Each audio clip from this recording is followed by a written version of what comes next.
Hacer ejercicio disminuye el ronquido.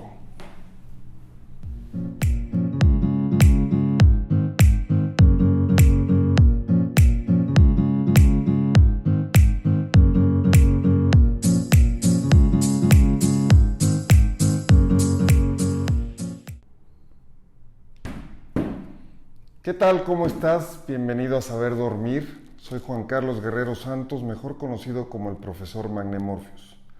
Estamos en otra edición más de temas del ronquido. Si te gusta esto, por favor, suscríbete aquí abajo. Pasas mucho tiempo de tu vida roncando. Y si conoces a alguien que ronca y le quieres ayudar a vivir mejor, a ser más feliz y a rejuvenecer, compártele, por favor. Estás en Saber Dormir, ponnos like y compártenos.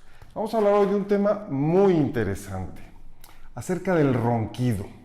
El ronquido nos va matando lentamente. Incluso ya está siendo abordado por la ciencia de la epidemiología. Sí, esta epidemiología que aborda a temas como el COVID, temas como la hepatitis, como el dengue, como la influenza. Temas mortales. El ronquido es parte de la epidemiología. Y en Australia y en Canadá hicieron un estudio muy interesante donde valoran a las personas sedentarias. ¿Qué quiere decir las personas sedentarias? Aquellas que pasan más de 8 horas diarias sin moverse de una silla. Puede ser en el automóvil o puede ser en una silla en su trabajo. Y desafortunadamente una gran parte de la población cae en este fenómeno, en este hábito tan nocivo y no hacen ejercicio. Pues bien, se pusieron a hacer un estudio con más de 52,000 personas.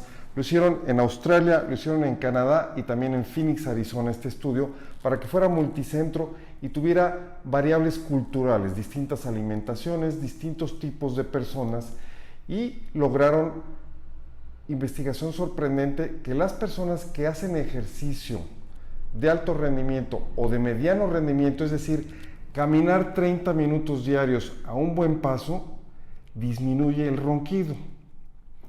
Este ronquido, por supuesto que prolonga y mejora la calidad de vida. Lo que todavía no saben estos investigadores y siguen trabajando en ello es cuál es el mecanismo. La teoría es que las personas que hacen ejercicio tonifican también por el esfuerzo un músculo que se llama el músculo geniogloso. Sí, geniogloso, que está localizado en la lengua. Al tonificar este músculo por los esfuerzos del ejercicio, tonificamos nuestra respiración nocturna.